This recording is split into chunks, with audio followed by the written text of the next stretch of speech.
Halo semua, bersama saya Mas Ayu. Kita akan melanjutkan pembahasan modul Rule Based System. Ini merupakan video kedua. Yang akan kita bahas adalah forward chaining sebagai salah satu metode inferensi di dalam Rule Based System. Forward chaining merupakan metode inferensi pada Rule Based System yang mengikuti siklus Recognize Act yang dilakukan mulai dari proses pattern matching, dari fakta dan rules dilakukan matching, kemudian semua rules yang prekondisinya terpenuhi oleh fakta itu menghasilkan valid rule atau conflict set yang disimpan pada working memory khusus yang disebut dengan agenda. Kemudian diproses oleh conflict resolution untuk menentukan rule yang akan dipilih. Rule yang terpilih ini kemudian bagian aksinya akan dilakukan atau disebut fire the rule. Kemudian hasil inferensi inilah yang kemudian mengupdate fakta pada working memory. Berikutnya iterasinya lanjut dilakukan mulai dari matching kembali sampai kondisi yang diinginkan terpenuhi atau solusi sudah tercapai. Berikut pseudocode dari forward chaining. Kita mulai dengan data.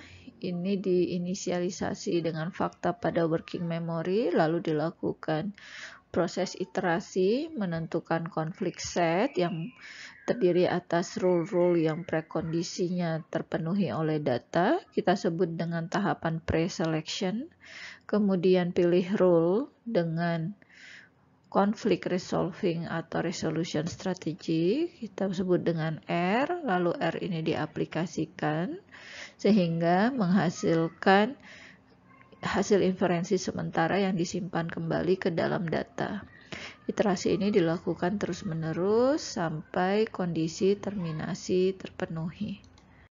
Mari kita lihat contoh yang sederhana. Misalkan kita memiliki 6 rule pada bagian rule base kita, kemudian kita memiliki 3 fakta seperti ini.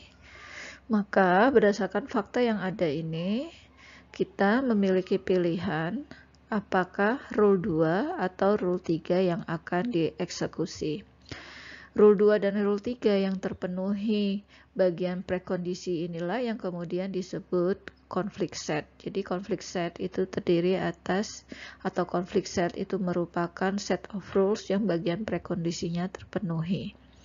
Mana yang akan dieksekusi? Karena dalam satu iterasi hanya boleh dieksekusi satu rule saja, maka kita harus memilih antara R2 atau R3. Dan hal ini sangat bergantung terhadap resolusi atau strategi resolusi yang diterapkan. Strategi resolusi konflik bisa kita bagi dalam 2 bagian besar, yaitu yang berlaku secara global ataupun yang hanya berlaku secara lokal. Untuk yang berlaku secara global, ini bersifat domain independen dan sudah di hardcode pada interpreter. Jadi biasanya sudah tersedia pada interpreter, tinggal dipilih. Sedangkan yang lokal control ini sebaliknya domain dependent dan harus ditambahkan oleh developer. Untuk yang global control, ini ada 3 pilihan, selection by order atau refractoriness atau specificity.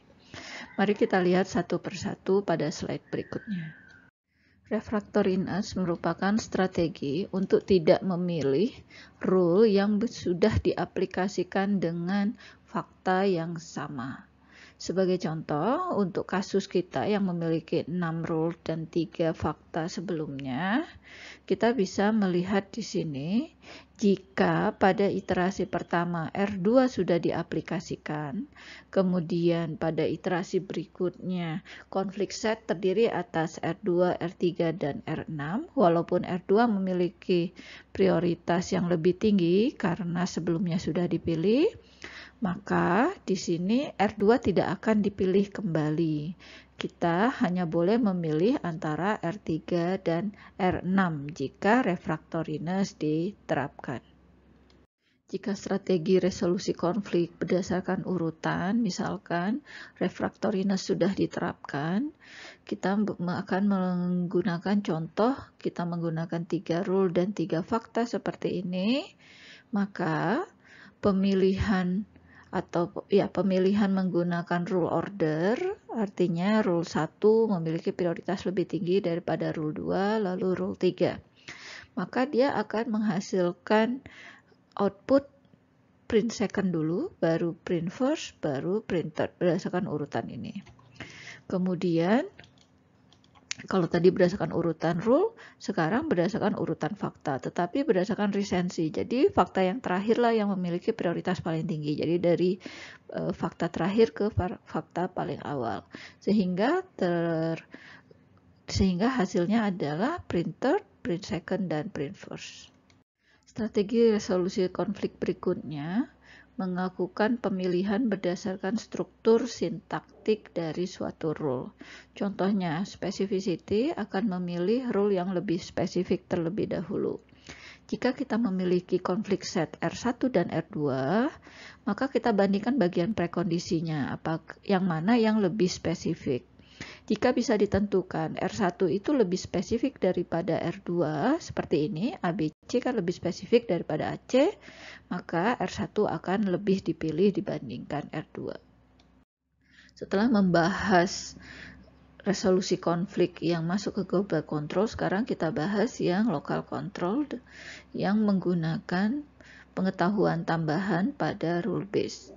Sebagai contoh, ini kita akan menggunakan yang high priority dan contoh kedua menggunakan meta rules. Kita lihat contoh yang pertama, di sini ada 2 rule dan rule yang kedua ini ditambahkan declare salience 100. Tanpa menambahkan declare salience 100, suatu rule itu memiliki salience 0. Artinya, rule kedua ini memiliki prioritas lebih tinggi daripada R1. Oleh karena itu, maka untuk kasus ini dengan fakta yang sama, kedua-dua rule ini masuk ke konflik set akan dipilih R2 karena memiliki prioritas lebih tinggi. Untuk meta rules, di sini diberikan contoh pruning rules, di mana diberikan ada 2 prekondisinya. Prekondisi pertama terkait dengan konten, prekondisi kedua terkait dengan rules mana saja yang akan dipruning. Kemudian jika keduanya terpenuhi, artinya prekondisi ini terpenuhi, akan dilakukan pruning karena semua rules tersebut tidak berguna. Untuk bahan diskusi di kelas, kita akan melakukan latihan menggunakan data seperti ini. Fakta yang akan dilakukan ini, kita akan menjawab aksi apa yang dilakukan untuk pergi ke bioskop menggunakan strategi resolusi konflik, refractoriness, dan specificity. Sebagai penutup, kita sudah mempelajari metode inferensi forward chaining, lalu strategi resolusi konflik untuk memilih satu rule dari konflik set yang terbentuk dengan menggunakan global control maupun local control. Pada video berikutnya akan dibahas tentang backward chaining.